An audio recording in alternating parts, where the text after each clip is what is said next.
અરવલ્લીના મોડાસામાં સ્થાનિક સ્વરાજ્યની ચૂંટણી પહેલા જ વિરોધના સૂર ઉઠ્યા છે। મોડાસાની પાવન સિટીના રહીશોને પાયાની સુવિધાઓના અભાવે ચૂંટણીનો સંપૂર્ણ બહિષ્કાર જાહેર કર્યો। સ્ટ્રીટ લાઇટ અને પીવાના પાણી જેવી પ્રાથમિક સુવિધાઓથી વંચિત રહીશોએ સોસાયટીના મુખ્ય ગેટ પર ચૂંટણી બહિષ્કારના બેનરો લગાવી દીધા। એટલું જ નહીં, આક્રોશિત રહીશોએ સોસાયટીમાં નેતાઓના પ્રવેશ પર પણ પ્રતિબંધ લાદી દીધો છે। છતાં પણ નગરપાલિકામાં 13 લાખથી ઉપર ટેક્સ આપીએ છીએ, છતાં પણ અમને અડધી વ્યવસ્થાઓ મળતી નથી। જેમ કે પાણીની વ્યવસ્થા, પાણી પૂરતું મળતું નથી, સ્ટ્રીટ લાઇટની વ્યવસ્થા નથી મળતી, તથા સફાઈની વ્યવસ્થા પણ વ્યવસ્થિત થતી નથી।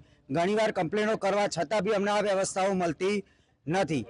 તો અમે એક જ વસ્તુનો અહીંયા બહિષ્કાર કરેલો છે કે અમારે ચૂંટણીમાંથી કોઈ પણ રાજકીય પક્ષે પાવન સિટીની અંદર હાજરી આપવી નહીં। કે અમારી પ્રાથમિક જરૂરિયાતો પાણી, સફાઈ અને ઇલેક્ટ્રિસિટી જે સ્ટ્રીટ લાઇટો આપેલી છે તે પ્રાથમિક જરૂરિયાતો અમારી પૂરી થતી નથી।